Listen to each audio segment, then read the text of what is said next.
Praise the Lord for that. The night that Jesus Christ was born was not really recognized by the world. Opo. Sabi nga doon there was no room for them in the inn. Bakit po walang room? Kasi hindi naman kilala ang Panginoong Hesus. At saka ang family niya, hindi naman kilala. They are poor. One of the 4 families in Israel.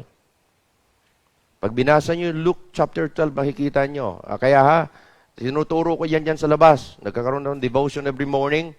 Isang tinuro ko yan. Kasi nag-switch ako within this week sa what is this occasion. Okay? And you know, para hindi kayo magkaroon ng misplace ang inyong paniniwala, you go back to the Bible para makita nyo. Kaya sabi ko, alam nyo ba yung Belen natin na yan? Mali ang kwan dyan mali yung picture. Okay? Because sa Belen natin, mayroong wise men doon. Actually, ang sabi nga nila, diniscuss ko nung nakaraan, ano talaga, wise men ba? 3 kings? 3 wise men ba?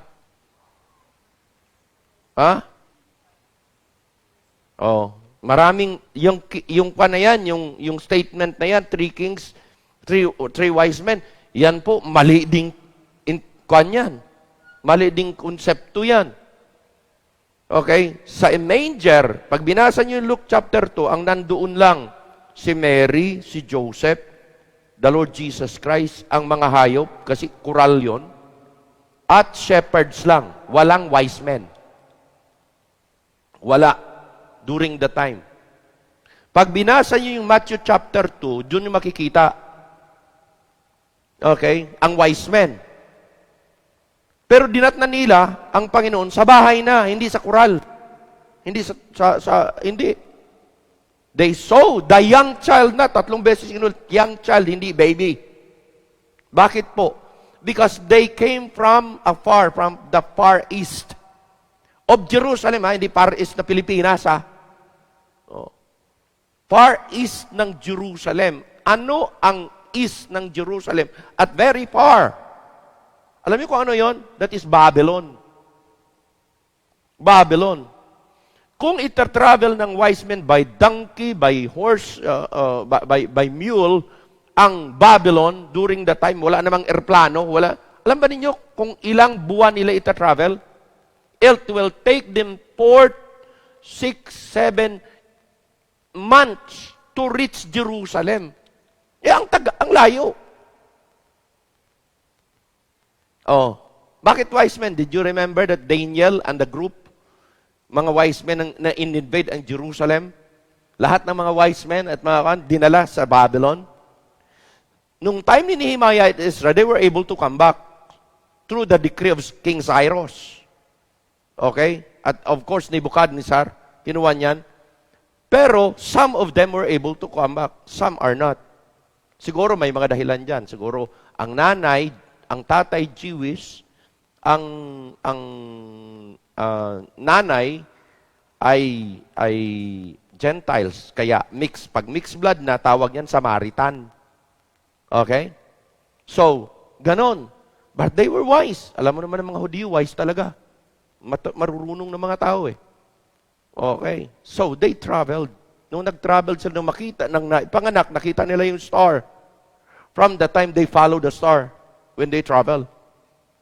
At dyan na naman, ilan? 3 daw. Walang nakasulat sa Bible na 3. May pangalan. Sino? Si Gaspar, si Baltasar, at saka si Melchor. Wala ding pangalan sa Bible. Hindi din sinabi kung ilan. Siguro binasi ng karamihan ng mga nagsispekulate. Kaya karamihan speculation Okay? Sinabi, siguro binasi doon sa gifts. Kasi ang gifts, 3 klase. Gold, frankincense, at saka myrrh. Okay? Kasi doon siguro binase. Pero wala talaga sa Bible. Ang pagkasabi sa Bible, wise men, hindi kings. Wala ding pangalan. Wala ding numero. Amen? Ganun. Tapos, ito, bakit ganun ang gifts? Yan, karamihan. Yan ang isunod ko i-discuss yan pag earlier tomorrow. Bakit ang gifts na yan ay ganun ang ori? May gold, may frankincense, may myrrh. Bakit hindi ibang gifts?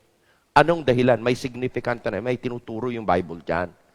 Kaya karamihan ganun na lang. Hindi kasi nagbabasa ng Bible ang marami. Religious leader daw, pero hindi sinundan yung Bible. Kaya dyan, sabi ko nga, talo na, nagturo ako ng salvation sa kanila. Alam ba ninyo, karamihan po, madali magsabi, hallelujah, praise the Lord. Sige, worship ka ng worship. Pero pag tinanong ka, di-discuss namin ng mga kapatid ko yan Oh, we were brought up in a Christian home. And marami sa amin nag-expect save na. Kasi hindi ka naman nagkakagawa ng mga... Hindi. You need to recognize that you are a sinner. Kahit gaano pa kabuti sa iyo, makasalanan ka pa rin. Kaya ako, ganun ang nangyari sa akin. I want to make sure. Pero hindi po pwedeng speculate mo sa'yo, siguro ligtas na ako. Hindi pwedeng ganyan. Kailangan siguraduhan. At nakasaad sa Bible, paano mo sigurado? Kaya ganyan. Kahit sino pang makausap kung ganyan, magkiklaim na Christian, sabi, kami Christian na rin kami. Saka nag-attend, sa ganito. Okay, good. Tanungin kita, when was the time that you have received the Lord Jesus Christ as your personal Savior? Sabi, siguro nung nabaptize ako, teka, hindi po ang bautismo paraan ng kaligtasan. Hindi naman ako masamang tao. Oy, tama naman yun. Pero hindi ka masama, ay ligtas ka na. Hindi ganun. Bakit? Deklarado na sa Bible, sinners talaga tayo, kahit na hindi pa tayo ng mercy ng kapwa Amen ba? So, kini-clear up natin. Ako talaga, sinisigurado ko, mahirap po magsapalaran na kayo dito sa lupa. Pero wag niyong ipagpasapalaran ang eternidad. Dahil, pag nangyari yan, at hindi mo natiyak, eternity yun. Kahit ano pang pagsisisi mo, wala nang pagbabago yun. Kung impyerno ka talaga. Wala pong middle. Hello? Walang middle, walang purgatorio, no? Sa Bible. Ang tinuro ni God, dalawang pupuntahan ng kaluluwa. Pag sinners ka, hindi mo tinanggap si Jesus Christ, direkta, impyerno ka. Not because hindi ka iligtas ng Panginoon. Gusto kang iligtas ng Panginoon, pero nasa sayo kung tanggapin mo siya, hindi. It is your decision. Okay? Kaya sabi ko, wala nang dapat gawin ang mga tao papuntang impyerno. We're going there. Pero mayroon tayong gagawin dapat para pumunta tayong langit. Tanggapin natin si Christ. Siya lang tanging paraan Wala nang iba. Walang relihiyon. Amen? So, ganun yung sistema. Yun ang pinipresent natin. Yun ang ating pinapakilala sa mga tao. We are not presenting our religion to people. We are presenting the Savior who can save the lost soul for all people to go to heaven if they want to accept it. Amen? Okay? So, salamat sa Diyos. Nandito tayo. Okay? Maraming salamat po. I-recognize mo natin mga bisita natin. Okay? Okay. Roelito Lagman at saka si Sister Candice Lagman. Pwede po kayong tumayo. Dalawang Lagman yan. Mag-asawa yan. Palakpakan natin.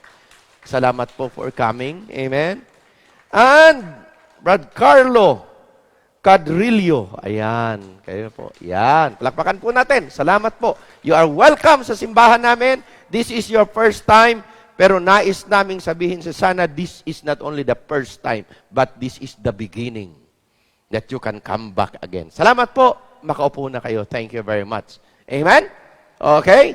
Anticipate natin yan. Marami tayong iniimbitahan, pero hindi sila nakarating. Okay.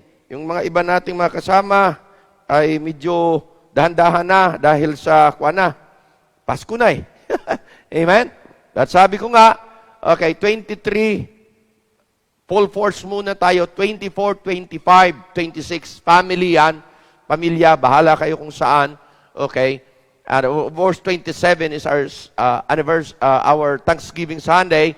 And then, anticipate na naman natin yung New Year. Amen? Opo. But salamat sa Diyos na tayo po'y sama-sama at tayo nakapaglingkod sa Panginoon. And He has been faithful to us for this year. Okay? Regardless kung ano nangyari sa taong ito, mabait pa rin si God sa atin. Okay? Now, let me give you the message now so that para matapos agad tayo. Okay? Nais kong buklatin yung mga Bibles, kung may mga Bible kayo, at puntahan natin yung Luke chapter 6 verse number 38. Kayo po ay marami nang narinig na mensahe dito. Marami ko nang ginamit beses ito for many years na ako'y nagpapastor. Okay? But I want to share once again something good para sa verse na ito. Okay? Kung nandyan I want you to open that in your Bible. Kung wala kayong Bible, sundan nyo na lang dyan sa screen as I read the verse. One verse lang po ito. Ang sabi niyan sa verse number 38. Luke 6:38. Ang sabi niya, give, and it shall be given unto you. Give, and it shall be given unto you. Okay? Nandyan yung command, nandyan na rin po yung blessing. Tapos, kanyang nilevel up ang blessing ng giving. Give, and it shall be given unto you. Sabi niya, number 1, good measure. Good measure. Sunod, pressed down. Sunod, and shaken together, and then running over, shall men give into your bosom. May balik For with the same measure that you meet, kung saan mo sinukat, okay, kung saan mo binase ang kwalidad ng iyong pagbibigay, withal, it shall be measured to you again. Babalik din sa'yo. Kung gaano ang kwalidad, kung gaano yung amount, babalik din sa'yo. Now, I have entitled the message sa oras nito, a giver, not just a receiver. I want to be a giver, not just a receiver. Why? Well, nakasaad na po sa Bible, it is more blessed to give than to receive. Mas mapalad ang mapagbigay kaysa tumatanggap. Una, bakit pastor? Kasi, pag ikaw ang nagbibigay, hindi ka ang tumatanggap, hindi ka na pahingi lagi, ikaw ang mayroon. Ang naghihingi, wala. Naunawaan niyo ba? Amen? At pag ikaw'y tumanggap na, blessing mo na yan. Pero wala nang dagdag yan, sa'yo na yan. Pero sa nagbigay, makaasa siya na mas marami ang babalik. Kaya more blessed. Hindi naman sinabi na ang receiver ay hindi na blessed. No? Ang giver who receive are blessed too. Pero more blessed ang nagbigay. Hello? Kaya, the more you become a giver, you imitate, you emulate, okay? You take and follow God.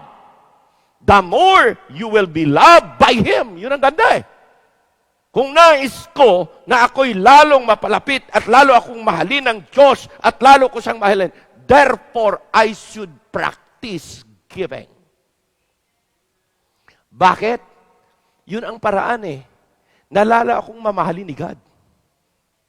Bakit? Kasi mapagbigay ako sa kanyang gawain. Hello? Amen? At yan, ang mga bagay na yan, ay kinakailangan nating sundan. Bakit po? Ang Diyos natin una ang giver Kaya nga may Pasko Bakit po? Because ito yan. Tandaan nyo, God is a giver. Hindi receiver si God lang. Giver si God una. Makinig kayo maigi.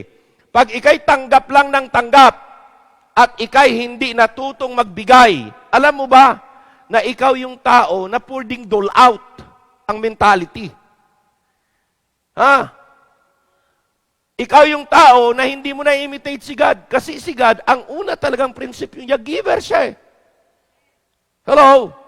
Sinusundan ko lang ang character, sinusundan ko lang yung spirit, sinusundan ko lang yung attitude, sinusundan ko lang ang ginagawa ng Panginoon dahil ako ang unang recipient ng kanyang pagbibigay. Bakit po? Because ang una niyang binigay, pinaka-the best, kaligtasan ko yun. Binuhisan niya ng buhay yon. Therefore, I give my life to Him too. Bakit po? Because I'm so grateful, I'm so thankful na ako ay papuntang impyerno, binago ng Diyos ang buhay ko, papuntang langit na ako ngayon. At dahil dyan, ang Diyos na aking pinaglilingkuran, sinusunod ko lang ang kanyang ehemplo. Amen? So mga kapatid, giving was from Genesis to Revelation. Sabi ko nga sa inyo, the whole of the entire Bible covers it. Alam nyo, sabi nila nasa 5,000 promises si God sa Bible. Ha? Nakasulat. Pakinig. Okay? Pag prayer ang pinag-uusapan, mayroong tinatawag na 50,000 promises about prayer. Okay? 50,000 promises pagdating sa panalangin. Okay? Another 50,000 promises pagdating po sa tinatawag na salvation ng marami. Pakinig. Pero alam niyo ba, na when it comes sa pera ang pag-uusapan, there were 2,500 promises about money. Ganon katindi yung Bible. Why? Because ang ating Diyos is a generous giver. Note that. Ang ating Panginoon is a generous giver at nais niya ang kanyang mga anak na niligtas ay maalis sa ano? Sa kahirapan, sa karukhaan. Nais niya na ang kanyang mga anak na kanyang niligtas ay kanyang pagkatiwalaan ng kanyang yaman because siya naman ay may-ari ng lahat sa mundo. Amen? He owns it all. Trusty lang tayo. Katiwala ka lang. Binigyan ka ng buhay, kay God yan. Binigyan ka ng kabuhayan, kay God pa rin yan. Binigyan ka ng katawan, kay God pa rin yan. Amen? Ngayon, generous ang Diyos. Nais ng Diyos na ang kanyang mga anak matuto. Maalis sa pagiging, anong tawag nito? Stingy. Maalis ang kanyang mga anak sa ugali, sa sin nature na ito, sa katawan na ito, sa sariling ito, magiging kuripot. Pero maraming anak ng Diyos na hindi natututo pa. Hello? Bakit po? Kasi ang pagkatuto ay proseso. Kaya may Bible na tinuturo eh. Amen? Ngayon, okay? Nais kong titingnan ninyo itong mga prinsipyong ito at gagawin po natin. Unang-una, look at that. First principle is this. God owns everything. Psalms 21 verse 1. The earth is the Lord's and the fullness thereof. Lahat yan sa mundo. Ang may-ari ang Diyos. Okay?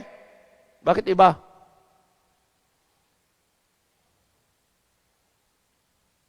Tingnan nyo nga yun. Balihan natin yung verse natin. 24:1. Yan. Hindi 21:1. 24:1. The earth is the Lord. Sa Kanya lahat yan.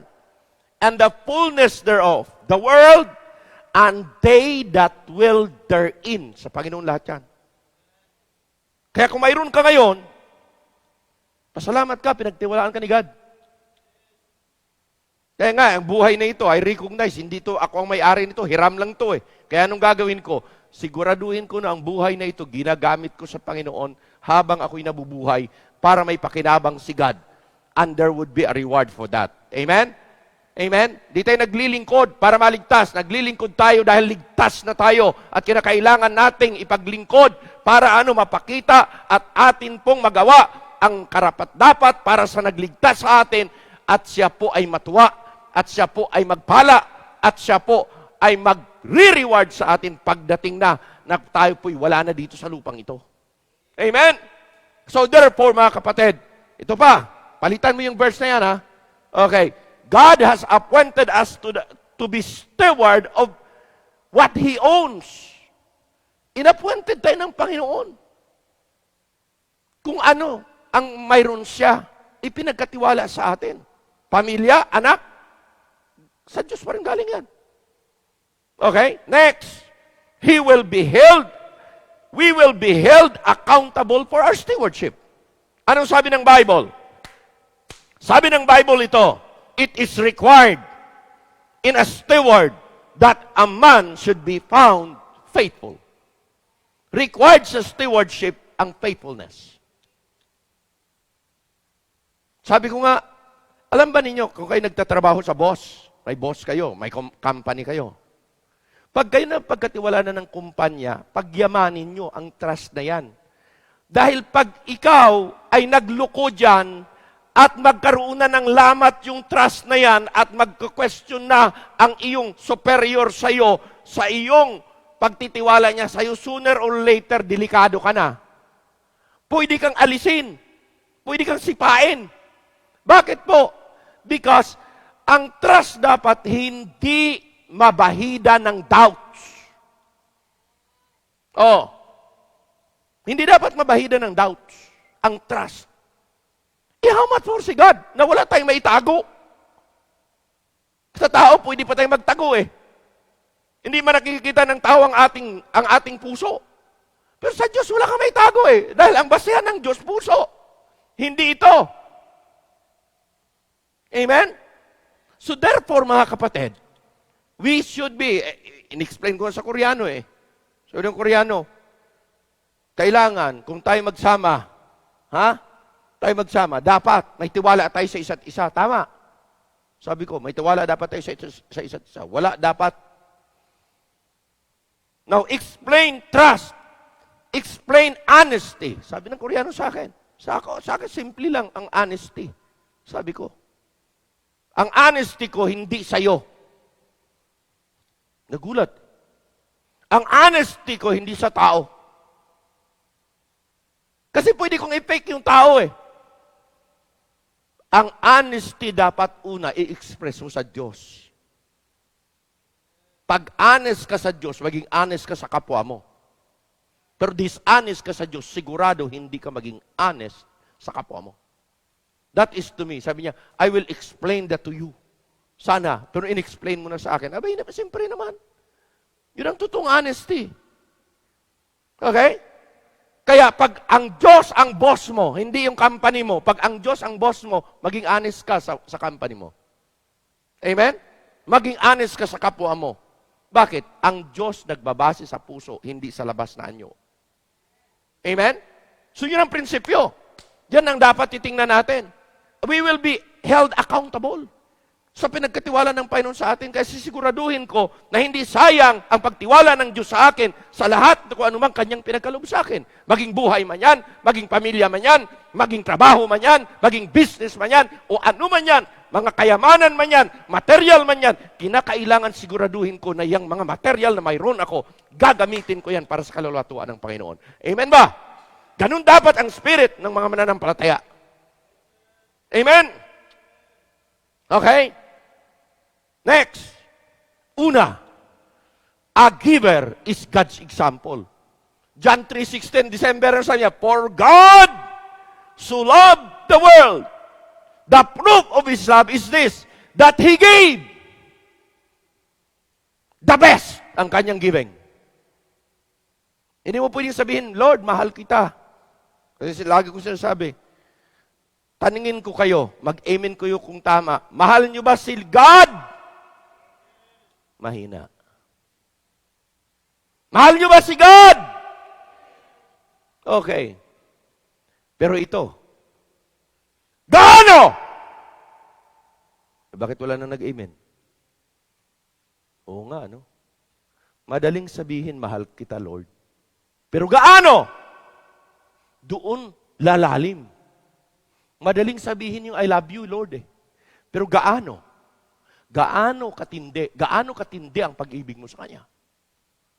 E pag hindi siya una sa buhay mo, don't you ever say, I love you, dear. Pero ang huli naman siya, may masigit pa sa Kanya. Abay, pambihira naman. Amen? Dapat si God ang una. Kung mahal mo siya, kung Panginoon siya, at siya talaga ang Diyos sa buhay mo, dapat priority siya, una siya.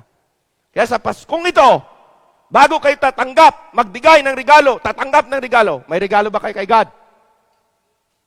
Oo. Kaya sa 27, may regalo tayo sa Panginoon. Bakit po? Ang mundo nagsiselebrate, kainan, nandun kami sa Isanaar kanina, makikita ang mga tao, hala, daming pinamili, dami talaga. Sabi ko, ako naman, naisip ko, tayo nandito. Para ano? Mamili, hindi para sa sarili natin, kundi para sa gawain. Dahil may mga pastor na darating, papakainin natin, kaya tayo namimili. Hello? Pero sabi ko, ilan kaya dito? Namimili para sa iba? O para sa sarili lang? Tama, hindi? Kaya mayroon tayong tinatawag reason to celebrate real Pasko dahil naintindihan natin kung ano ang sentro ng Pasko. Christ should be the center of Christmas. Pero ang Christmas natin ngayon, iba na. Tingnan nyo man sa pangalan. Mary, tapos, X. Wrong yan, wrong. Tapos mas. Huwag niyong ilalagay yan. Mali yan. Alisin mo na yung Mary, alisin mo na yung mas, huwag mong alisin si Christ. Alam niyo ba na ganyan din ginawa nila doon sa Jerusalem? Kaya si Jesus Christ hindi napanganak sa bahay, napanganak sa sabsaban. Because He was rejected. There is no room for them. Saan? In the inn. There was no room for them in the house. There was no room for them sa puso ng mga tao. Mabuti pa mga hayop tinanggap Pero tao, walang puso talaga. Hello? Amen? Hindi natin gagayahin yung mundo. Kaya ang ginagawa natin, mayroon tayong special gift.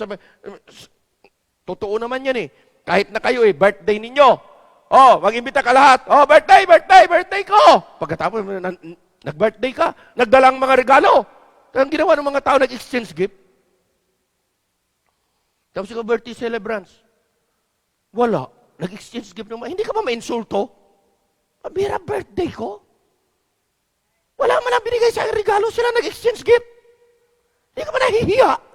Exchange gift saan? Exchange gift sa company, exchange gift dito, exchange gift sa school, lahat. Pero tanong, may offering ba kay God? Wala. Kaya ano nangyayari? Nami-misplace ang Panginoon Hello? Masaya ka pag may nagbigay sa'yo ng regalo. Mag-amen kung totoo. Masaya ka na regaluhan ka. Tanong, yun ba ang tamang saya talaga? Sa akin, hindi yun ang tamang saya Ang tamang saya, alam niyo kung ano? Masaya ako pag ako nagbigay ng regalo sa Panginoon. Yun ang pinakamasarap na masaya.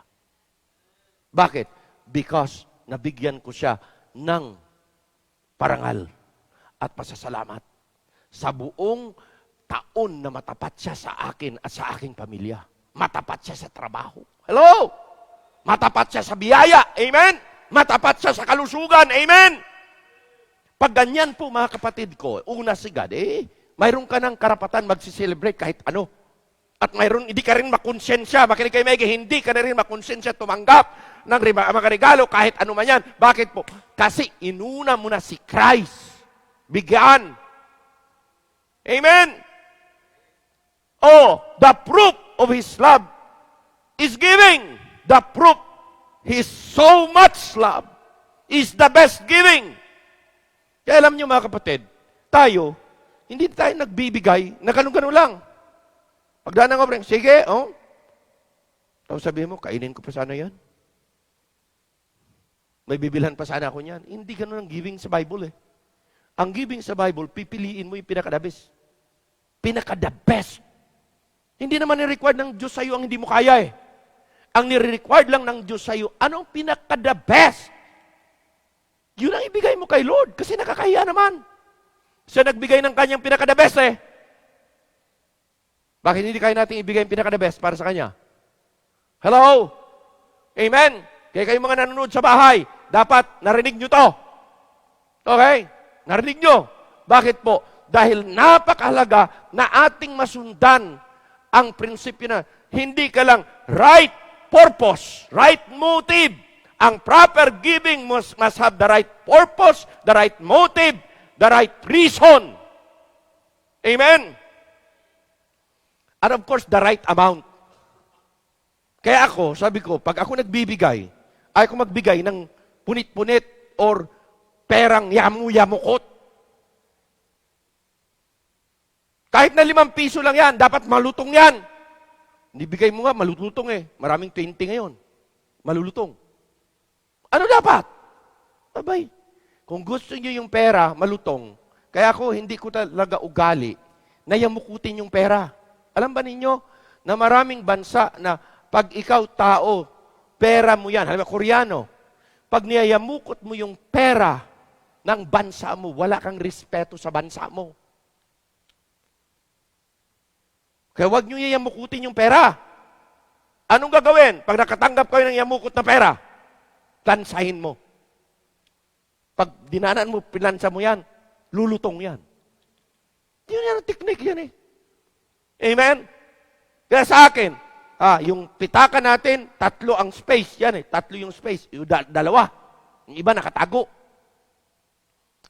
Pag sa unang space yan, yan pang araw, pang gastos yan. Mga pangit yan. Na pera. Pangit. Sige, gastusin yan. Kahit na 1,000 pa yan, gastos yan. Pangit na pera. Pero pag malutong yan, kahit na 20 pesos lang, pang-offering to, pwede kay God to, kasi quality to. Hello? Quality yan. Kaya malutong. Ang una kong palalabasin sa pitaka ko ay mga perang pangit. Panggastos yan araw-araw. Pero yung malutong, qualified sa offering yan. Ba, walang nag-amen? Amen? Oo.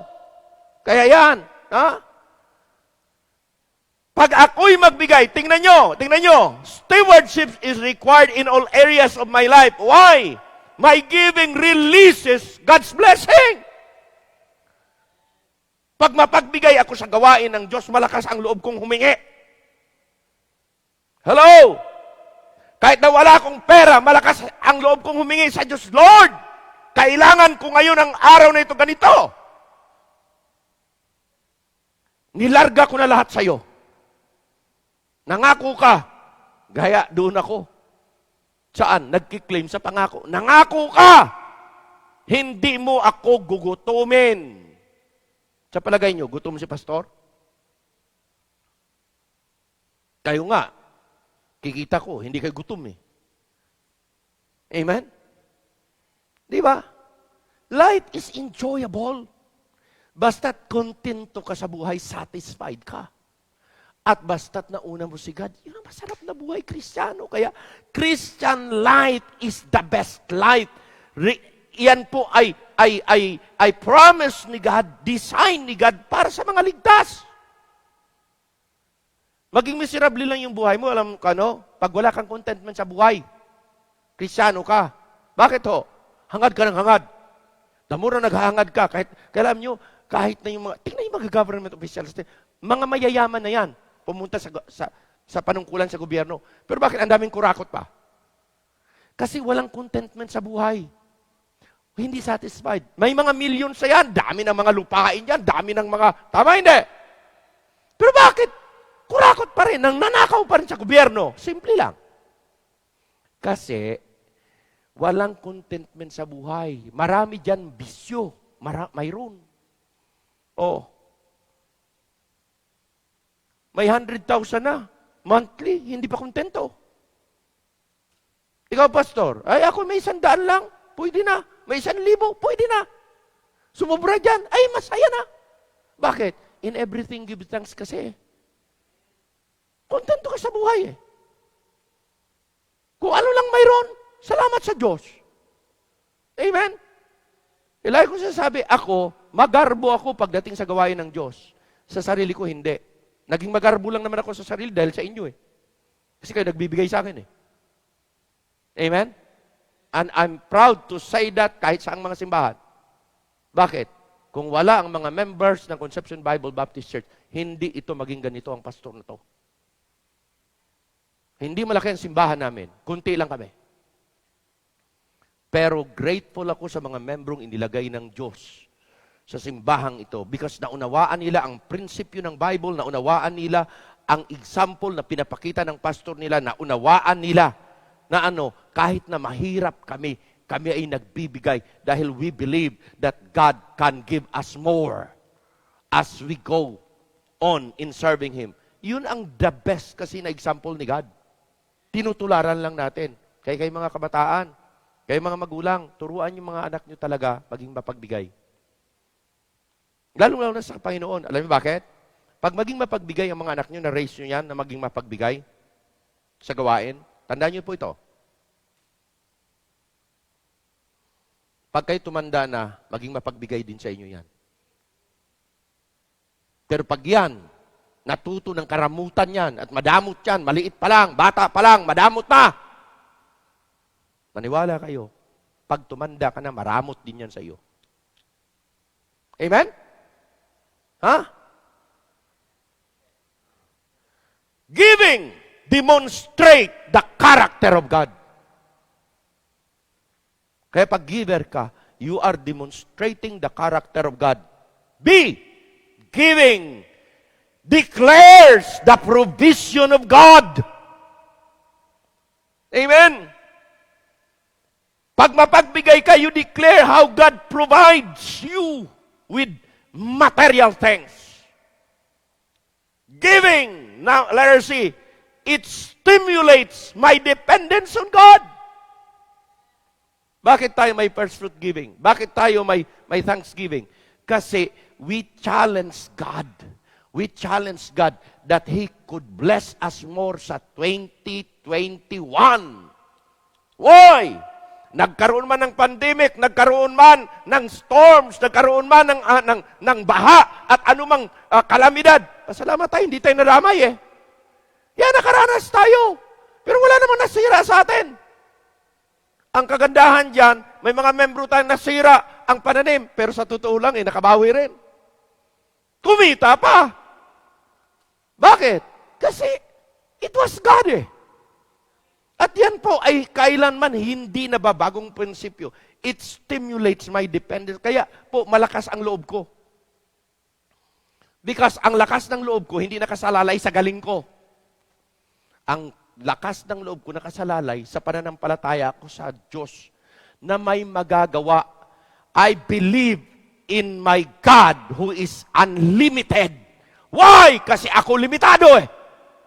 I believe that my God is the master of impossibilities. Why? Because ako ay limitado. Ako ay mahirap at hindi ko kaya ang imposible. But kaya ng Diyos ko. Eh di hayaan ko. Kaya ang principles lagi yan, let us do the possible and let us leave the impossible to God.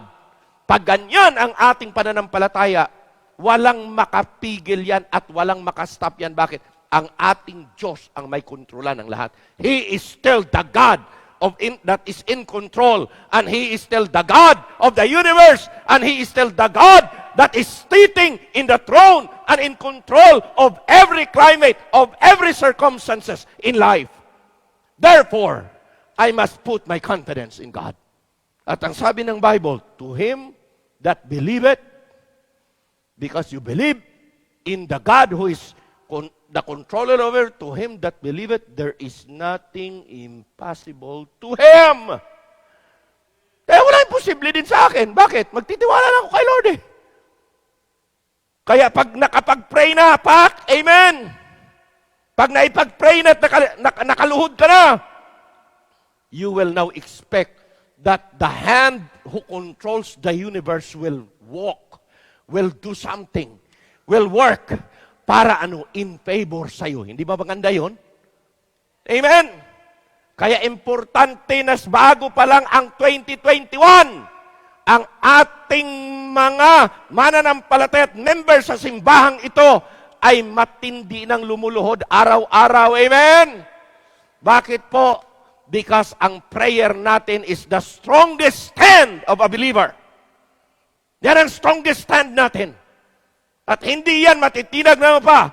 So giving stimulate my dependence. Nakadepende ako sa Panginoon, hindi sa magagawa ko. Limitado ako dyan eh. Limitado ako sa pananalapi. Pero suficiente si God. Ano pa? Giving. It communicates the word of God. Nadi-display mo na, mapakita mo. Si pastor nga, walang suporta sa simbahan yan eh. Amen? Kung ako magdidiman sa simbahang ito ng suporta, hindi nyo kaya akong suportahan. Bakit? Ang quality ko ay, kung bayaran ako sa kwalidad ko, kahit sahod ng congressman ay hindi kakayanin. Hello? Amen? Bakit? Ang ginagalawan ko spiritual, hindi material eh. Kaya sa Diyos ako magtitiwala. Kaya dito sa simbahang ito, hindi ako nagpasahod. Bakit? Because I do not believe na ang pastor sinasahudan. Ang pastor sinusuportahan at minamahal. Pag may sahod, may kwan yan. Ano tawag to? May quota, may ratio. Pero pag suporta, unlimited yan. Tama, hindi? Ganun lang kasimple. Di nga makapaniwala sila, pambihira. Ikaw, walang suporta sa simbahan. Totoo po yan. Wala. Pero mahal ako ng mga membro ko. Pag magsabi ako, kailangan ko, nasa sa inyo kung anong pag-ibig nyo. Yun lang yun eh. Amen? Kaya lagi proud ako masabi, ako sa church, wala ko, hindi ako kumukuha sa tithes and offering. Hindi. Diyan lang yan. Amin lang mga kanyan. Sa kuryente lang namin, kulang na yung offering. Amen? Paano ka nabubuhay? Simple lang. God. Paano? Pag kailangan kong bigas, sasabihin ko lang sa mga membro, mga kapatid, bigas. Kailangan kong bigas. Pero hindi naman ako nagsasabi ngayon, pag maraming bigas, hindi ko naghingi ng bigas, ay ulam naman, ulam.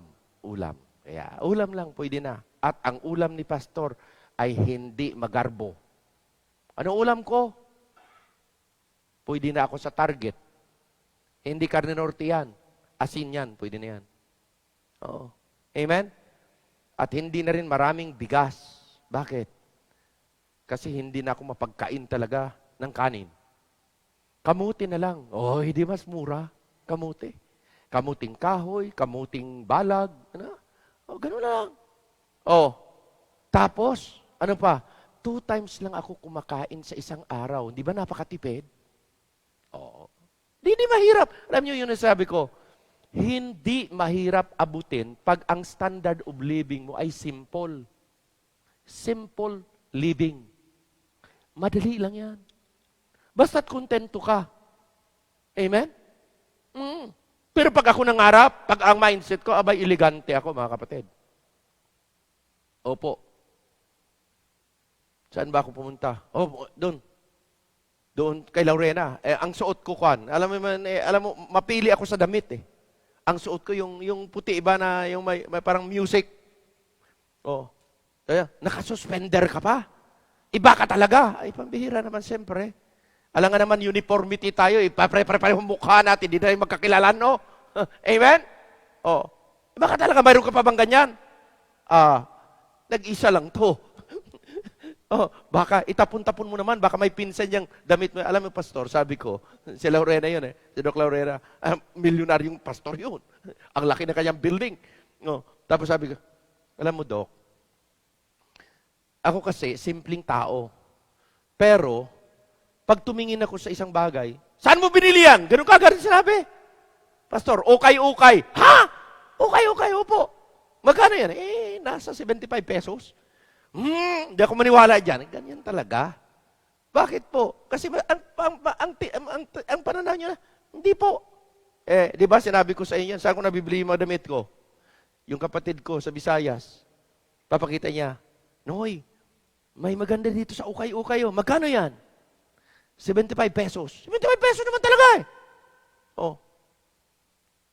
Bagay ito sa'yo. O, siyempre. Hindi bagay yan dyan sa'yo. Kasi nasa bukid ka nasa bundok ka Okay. Sige. Dalhin mo dito. Dalhin mo dito. Oh. Bibilhan ko sa iyong 350.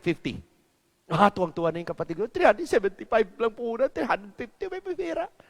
Pero naman, pag nakita ko yung picturean niya, sabi ko gusto ko yan.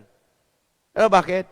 Sabi nga ng isang pastor, Pastor Jonathan, sabi niya, alam mo, pastor, ikaw, iba yung, alam niyo kasi, ganito yan. Pag kayo pumunta sa store, punta kayo sa store, mamili kayong ganyan. Ako, titingin lang ako Titingin lang ako. Hindi ako mamimili, titingin lang ako. Pero pag may nakita kong damit, na, impress ka agad ako. Kunin ko yan, I don't care kung gaano kamahal yan. Bakit po? Pag sinuot ka yan, hindi kapangit man ang mukha ko, at least na-impress sa damit ko. Ang mahal daw, pero hindi naman mahal. Ano naman ibig sabihin? Bakit? Magaling kang pumili Alam mo, nung ako'y bata pa, hindi ako pumipili.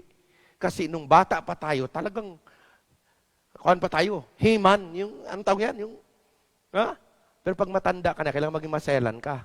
Kaya gusto ko yung style ni Sister Dolores. Pagkatapos kain, gaganyan yan. Hindi nakakuha ng iba. Pero, maalaga sa katawan Hello? Pag kayo matanda na, kailangan umarte kayo. Hindi masamang umarte. Kasi tumantanda ka na Nawawala na yung freshness Kaya kailangan, ayusin mo. Para, nanuhan nyo. Ganun lang yon. Pero kung ikay bata-bata pa, makinis pa ang balat mo, malakas ka ba? Okay pa yan. Pero pag ikay matanda na, ay nako, kailangan umarti ka. Hindi arting mahal. Hindi. Kailangan selective ka. Ganon. Bakit po? Because, of course, ako kasi pastor I need to be presentable. Why? Because I'm presenting you. I'm presenting this church wherever I go. Amen? Ngayon, akala nila, ang laki-laki ng simbahan ko. Pag pumunta nila, ang liit lang pala. Pero akala nila, naka-level up ako doon. Kaya ako, pwedeng sumama doon sa matataas. Pwede na ako sumama dito sa mga mababa. Bakit? Because ang principles natin ay we ought to be flexible, we ought to be adjustable to people para hindi tayo malayo sa mga tao. Malapit dapat tayo kahit saan tayo. Amen? So, nasa sayo yan, how you manage yourself. Importante yan.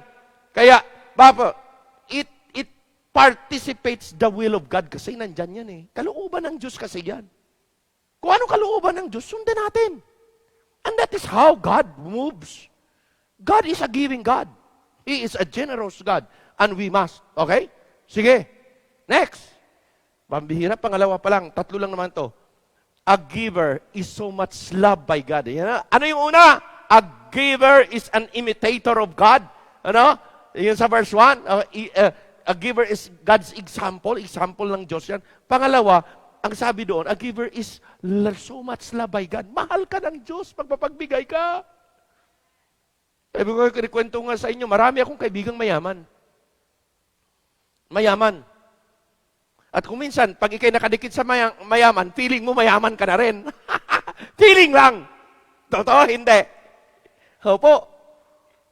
Pero naman, ang pastor nyo, hindi naman, sabi nga niya, tingin nga nila sa akin, ang yaman ko Manakasakay ba naman ako ng Land Cruiser? Top of the line. Pero second hand lang. Ganyan yung mindset ko kasi. When I select things, ganito ang impression yan. Pak. Bakit po? Because, kailangan yon for presentation. Kaya akala ng mga kapastoran dito, mga kaibigan ko mga pastor dito sa buong konsensyo, akala na, yan si Ganancial na yan. Kaya hindi nakisama sa atin yan. Hindi nanghihingi sa kanyan. Kasi pinagre-review ko yung mga pastor. Hoy, nanghihingi na naman kayo sa bakwana. Sa mga politisyana. Sabi ko, ako lang, hindi ako nanghihingi sa politician because ayaw ko i-degrade sarili ko. Bakit po? Ang gawain ng Diyos should be supplied, supported by its own people, hindi by politicians. Amen? Pero kaibigan ko, kumpare ko si Mayor Pero hindi kailanman ako lumapit dyan. Sila ang lumalapit sa akin. Kaya may karapatan ako na magsabing, hindi kita bubutuhin. Iba bubutuhin ko. Pero pag nanalo ka, suportahan kita. At mamahalin kita at pagpipray kita. Ganun lang yung prinsipyo Mas magandang prank ka na. Kaysa para kang hunyango.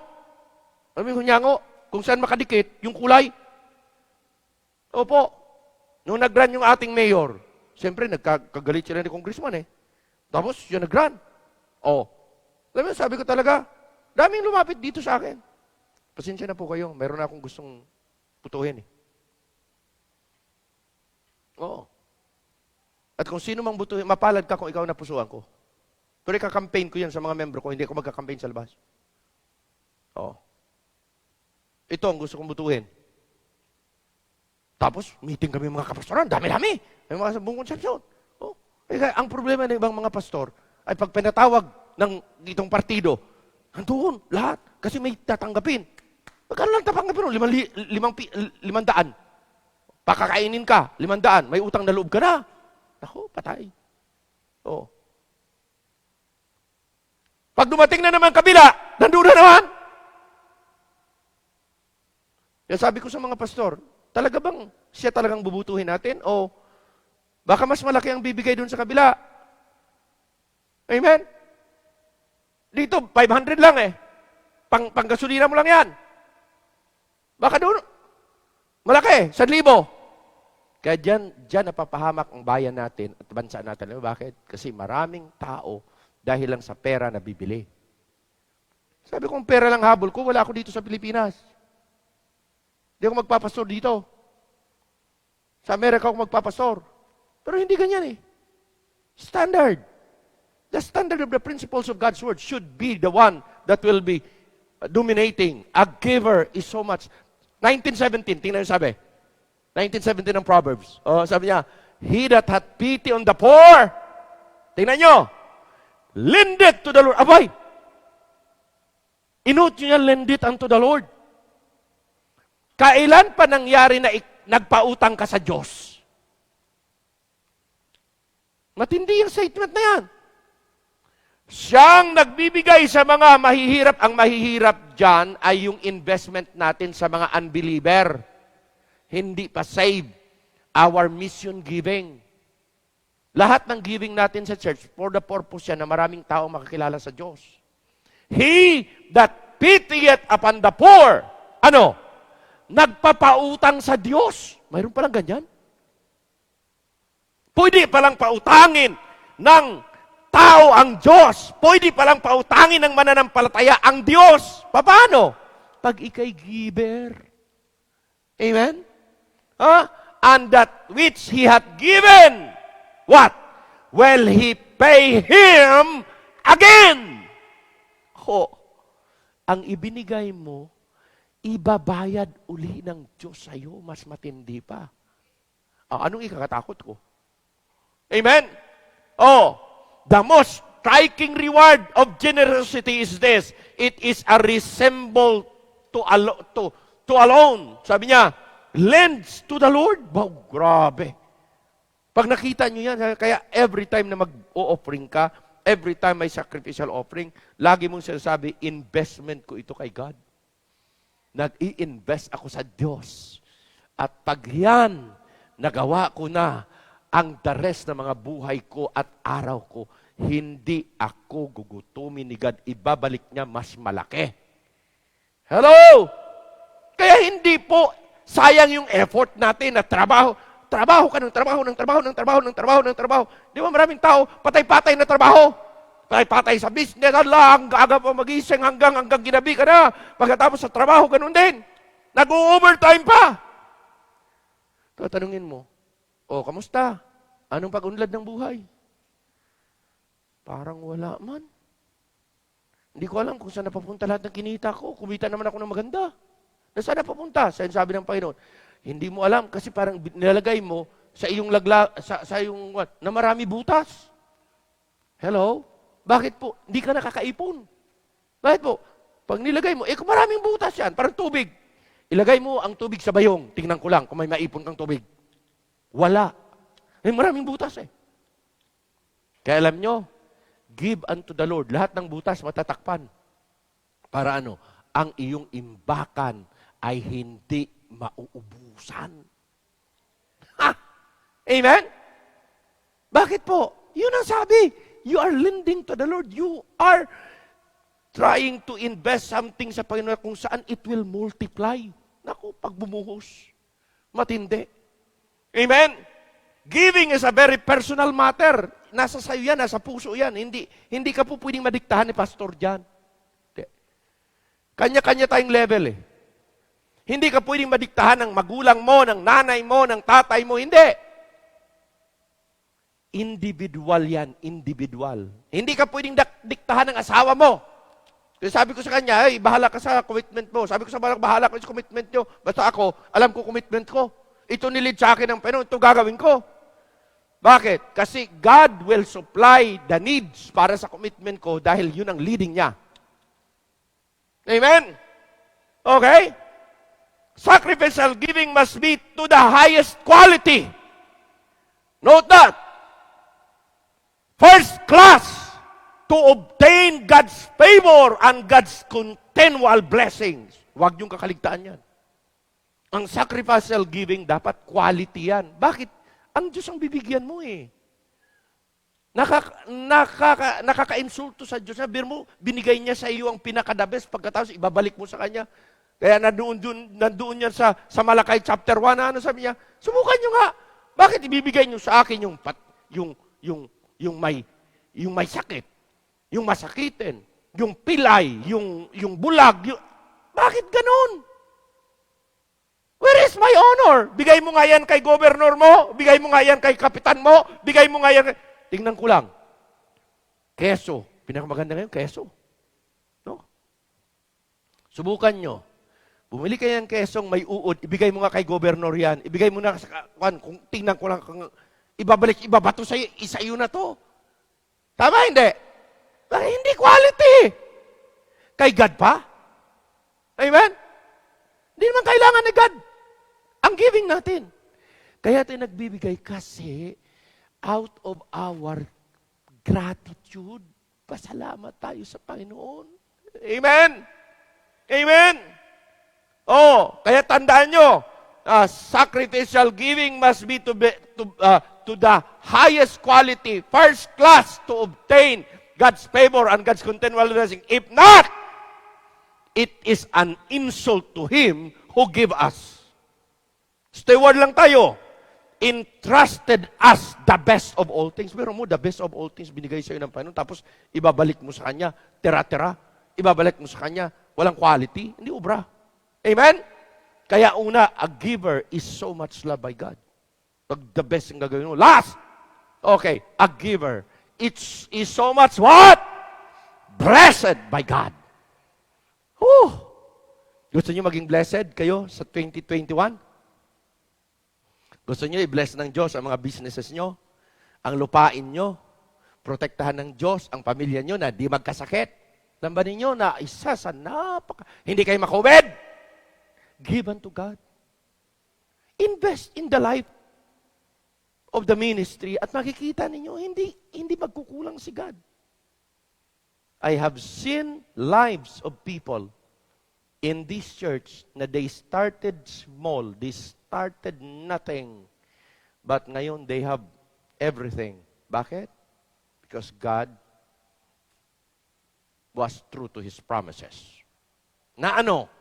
Hindi niya ipifail ikaw pagkasama mo siya kapartner mo siya sa lahat ng buhay mo. Okay? Ano sabi? Proverbs 11, 24 to 26. Ano sabi niya? Tingnan nyo, there is seed that scattereth. Bigay lang ng bigay. Parang nagsasabog. Hala, tanim ng tanim. There is seed that scattereth, and yet, increaseth. Sabog ng sabog, yumayaman. Bigay ng bigay, yumayaman. There is he that withholdeth more than it. Mayroong isang tao na hindi mapagbigay. Tinitipid pa niya pati pagkain niya. Kaya niya namang bumili ng hamon. Ang kanyang binili, tuyo. tuyo na lang, hanggang nanuyot na ang kanyang buhay. Pero pambihira na hindi pa rin nakakaipon. Kawawa pa rin. But it tended to what? Poverty. Pero mo. 25. The liberal soul shall be made fat. Naturo ko na yung fat na yan kung ano yan. The liberal soul shall be made rich. The liberal soul shall be made wealthy. Pangako ni God yan eh. And he that watereth, what? Shall be watered again. Amen? Ganun lang yung prinsipyo ng Bible. Ganda. Okay? He that withholdeth corn. Anong mangyayari? Pag ikay masyadong stingy, masyado kang kuripot, ikikers ka ng mga tao sa paligid mo. Yung taong yan, di ko gusto ugali yan. Napaka pangit ugali niyan. Bakit? Di mapagbigay yan. Matamot yan. Hello? Matamot yan. Ibiharo mo kung ganyan, ang tingin sa'yo ng kapitbahay mo, sobrang damot yan. Sama ugali niyan. Ano mangyayari? Pati pangalan ni God nasisira. Kaya ko tinuturuan na kayo maging mapagbigay. Para sa akin, no. Pag tayo nagbibigay dito, ako number 1 magbibigay. For my example, and we have a project to fulfill at kailangan mangyari sa project natin. Amen? Amen? But blessing shall be upon the head of him that selleth it. Ang blessing nandyan. Kaya, mga kapatid, tandaan niyo po, walang buinas at malas sa 2021. Makinig kayo maigi. Pag-giver ka sa church, tandaan niyo ito, inopen na ng Diyos ang windows of heaven for 2021. Hindi, walang buinas at malas dyan. Nandyan na yan, nakalaan na yan. Ano lang gagawin natin? Maging matapat lang tayo sa Panginoon. Yun lang. Amen? Okay. The one who gives gain. Apelyido ko yan. Ganansyal eh. Gain. Hindi lugi. Encourage generosity in giving. The one who gives gain. The one who withholds losses. Amen? Sabi niya, scatter. Alam niyo ibig sabihin ng scatter? Distributing widely. Plenty. Distributing multiple. Sige lang, Pastor, daming giving. Sige lang. Have a part on it. Bakit po?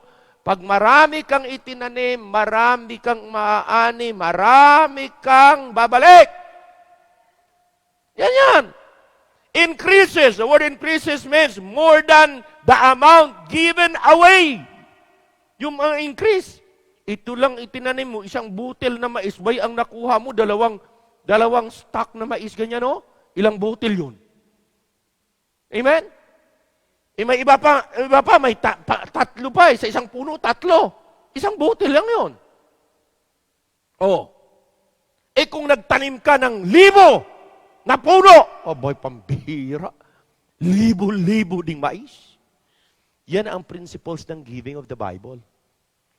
There is he that is scattereth, and yet increaseth more than the amount given away. It's true and real that the fact that God supernaturally blesses generosity. Bakit? Generous si God. Ginagaya lang natin. Amen? Last, conclusion. Tandaan niyo ito. A popular comedian say. Ito po. Nakatuwa ito eh. Ito sabi ng comedian. Parang isang pastor. Sabi ng pastor, if the church is going to serve God, it's to go to get down on the knees and crawl. Ang sabi ng mga membro, make it crawl, preacher, make it crawl. Okay?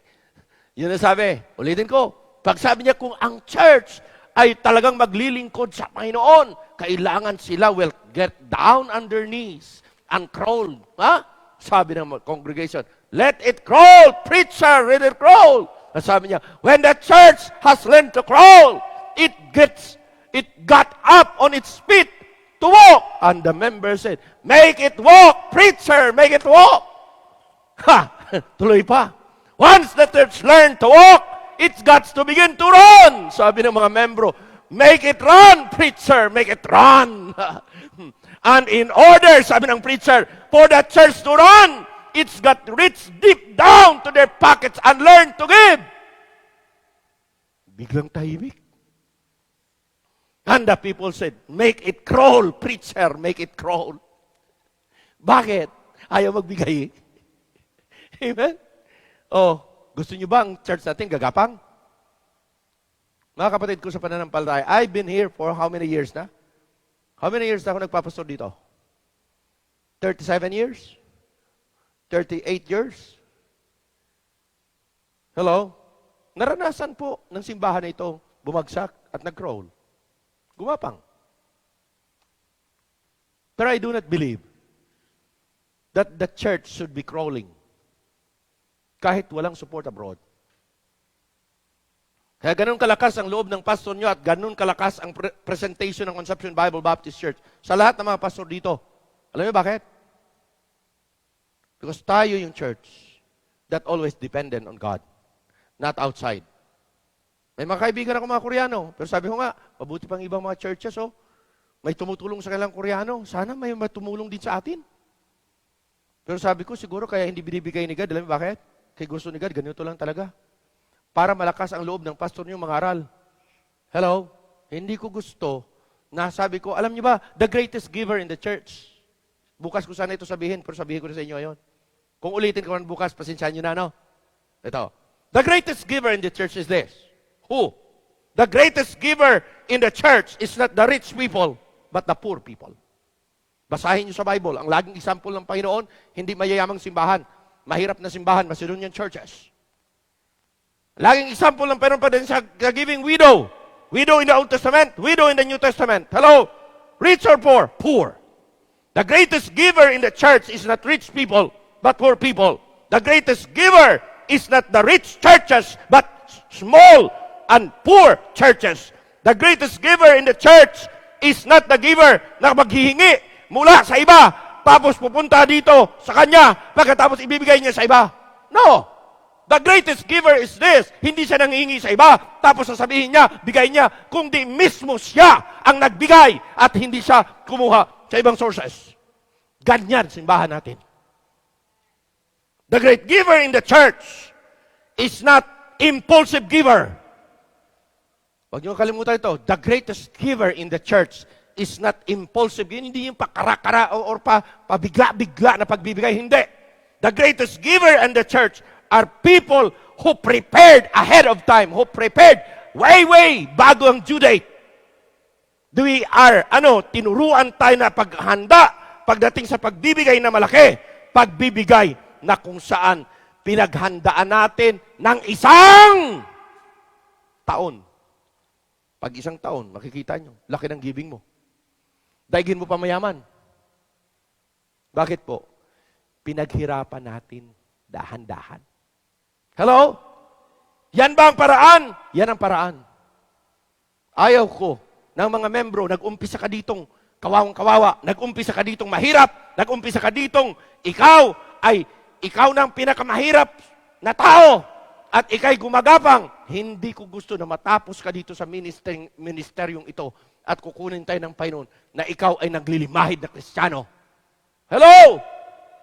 Bakit? That is not God's design for His children. Na manatiling mahirap. Hindi. Pero hindi tayo nagpipreach ng prosperity gospel. No way! We preach the right principles of the Bible. Mag-umpisa kang mahirap, pero may proseso si God at paging faithful ka, ang gagawin ni God, magiging mapaunlad rin niya ang buhay mo. Dahan-dahan. Pero makikita mo, nauunlad ka at hindi mapapahiya ang kanyang pangalan. That is how God works in His Word, in His promises. What should we do? We just claim. Amen? Kaya mga kapatid sa pananampalataya, as I close sa oras na to, preparation yan. Challenge natin na tayong mga mananampalataya na nangako sa Diyos, tomorrow, mas maganda ang ituturo ko sa inyo. I'll be talking about Thanksgiving. Prinits ko ito doon sa simbahan doon. Kung nagawa ko na yung mensaheng yan, hindi ko pa na-preach dito. That I'll be preaching tomorrow. Offer unto God thanksgiving and pay your vows on the Lord. Hello? Pag-aralan po ninyo, hindi sinabing offer your vows. No. Ang sabi doon, offer your thanksgiving.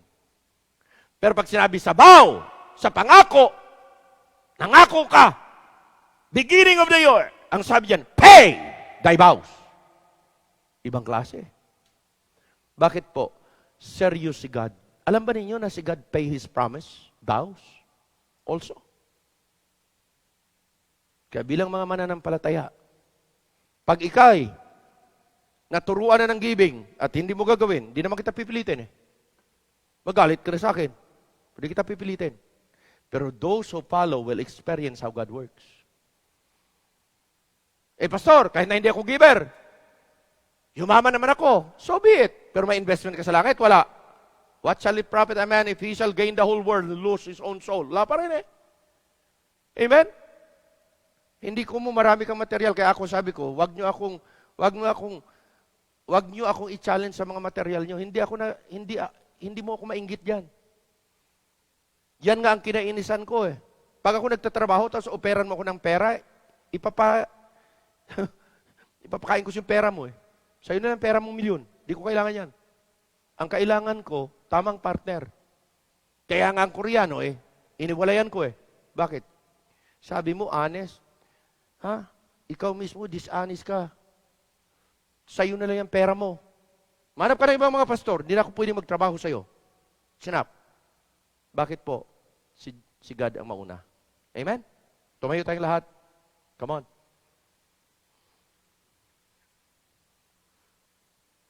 Ayaw ni God ng kanyang mga anak ay mamuhay sa karukaan. Gusto ni God ang kanyang mga anak uunlad. Pero you must follow the process and the principle. Ano yung prinsipyo?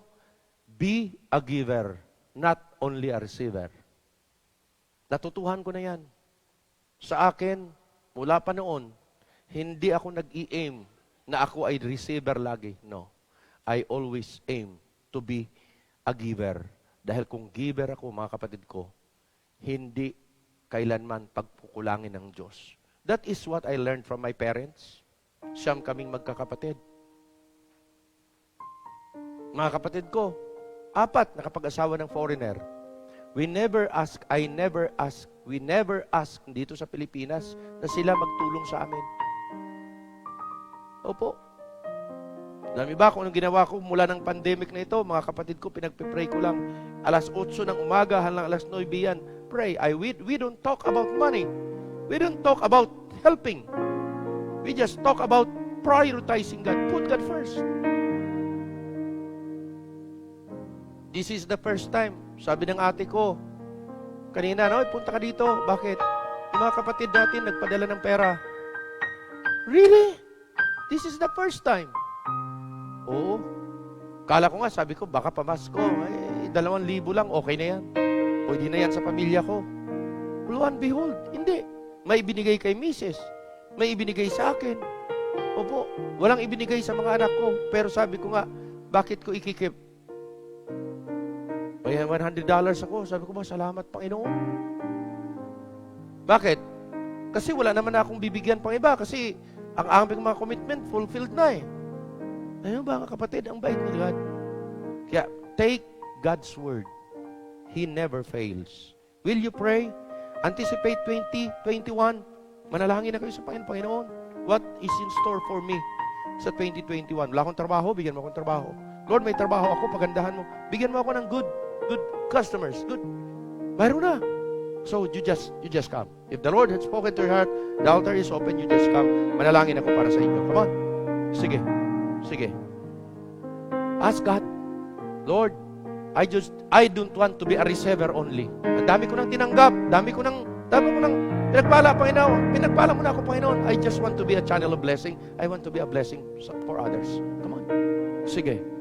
Sa mga bahay ng mga membro, let this be. Gawin po ninyo to. Nais natin ang mga membership natin mapagpala lahat. Not some of the members, but all the members. That is my desire. That is my prayer. And I hope and I pray that lahat tayo may ganyang perspective, mayroon ganyang pananaw. Amang banal na kilang Diyos, i-bless niyo po ang aming kamembruhan, ang lahat ng mga membro dito sa loob ng simbahan, sa bahay, lahat po ng mga nanonood sa amin, lahat po na nakinig ng inyong mga salita. Father God, I pray, I declare that you be the God who made a promise to us that you will never leave us nor forsake us. You are our supporter.